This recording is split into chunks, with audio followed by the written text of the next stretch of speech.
ये आकाशवाणी रायपुर है। छत्तीसगढ़ी समाचार बुलेटिन के संग अनुरिमा शर्मा के जय जोहार।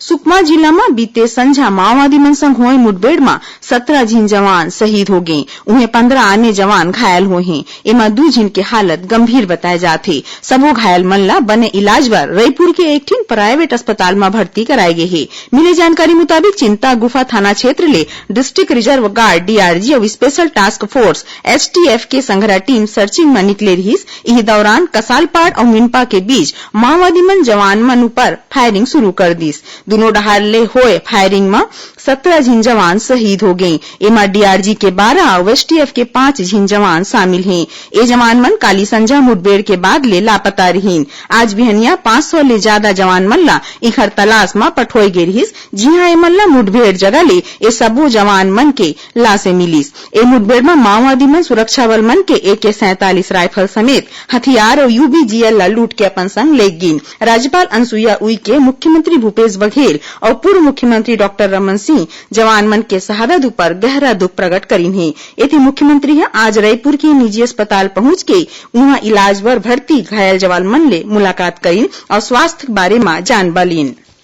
केंद्र सरकार राज्य सरकार मन ले कहे है कि जौन राज्य मन में कोविड-19 के संक्रमण और मौत की पुष्टि हो है ऐसा 75 शहर में जरूरी सेवा के संचालन ला नियंत्रित करें। राजधानी रायपुर घलो ए शहर मन में शामिल है। एकरे सेती रायपुर में घलो अब 31 मार्च तक लॉकडाउन रही। ए दौरान मेडिकल दुकान, अस्पताल और राशन दुकान खुला रही। भारतीय रेलवे आज आधा रात बाद 31 मार्च तक सबो यात्री रेलगाड़ी के अवई जवई ला कैंसिल कर दे है। देश में कोविड-19 के फैलाव ला रोके बर रेल मंत्री पीयूष गोयल आज एकर घोषणा करीन। उन्हें आज बिहनिया 4 बजे लिए रवाना हुए रेलगाड़ी मन ला आगू के यात्रा में जान दे जाही। फिर मालगाड़ी की सेवा चालू रही। रेल मंत्रालय रेलगाड़ी कैंसिल होए ले 21 जून तक अपन टिकट कैंसिल करैया यात्री मन ला पूरा पैसा वापस करे के प्रस्ताव करे है।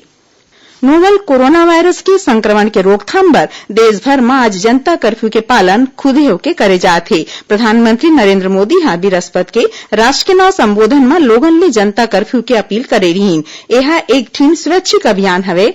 यह बिहनिया 7 बजे ले शुरू होए है जौन रतिहा 9 बजे तक ले चलही। यदि छत्तीसगढ़ के सबो शहर मन में घलो लोगन अपन अपन घर ले बाहर नहीं निकले हैं। रायपुर समेत सबो शहर मन में भीड़ भाड़ वाले जम्मो जगह आज सुनसान दिखत है। उन्हें प्रधानमंत्री के आह्वान ले आज संझा 5 बजे लोगन मन अपन अपन घर दुआरी, बालकनी, खिड़की और छत ले स्वास्थ्य विभाग, सुरक्षा बल और सफाई कर्मी के संगे मीडिया कर्मी मन बर ताली के संगे कांस के थारी, घंटी और शंख बजा के जम्मू झन बर अपन डहार ले आभार जतईन। संगे कोरोना वायरस के संक्रमण ले लड़े बर एकजुटता घलो दिखाईन।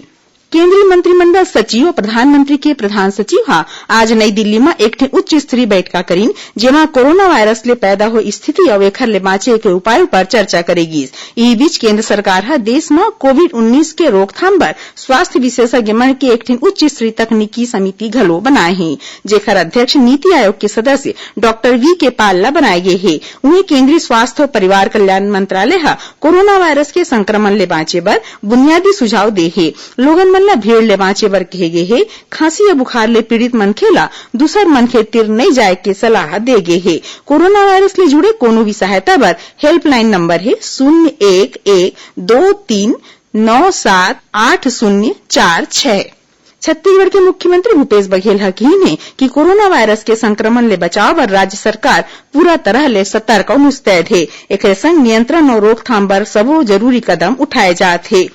ओमन प्रदेशवासी मन ले सोशल मीडिया में चले या कोनो भी अफवाह के जानकारी मिलते ओला आगू फॉरवर्ड झन करे घलो किहिन है। सुनैया मन ले बता दें कि समसामयिक विषयों पर आधारित हमार साप्ताहिक कार्यक्रम बातों बातों में ए वक्त नोवल कोरोना वायरस ऊपर आधारित रही। प्रदेश में कोरोना वायरस के संक्रमण ले बचाव बर उठाए जावत एहतियाती कदम के बारे में स्वास्थ्य मंत्री टी.एस. सिंहदेव ले गे गोडबात के प्रसारण आज रतिहा 8:30 बजे आकाशवाणी केंद्र रायपुर ले करे जाही। जिला प्रदेश स्थित आकाशवाणी के सबो केंद्र एक ही संग्रह रिले करही।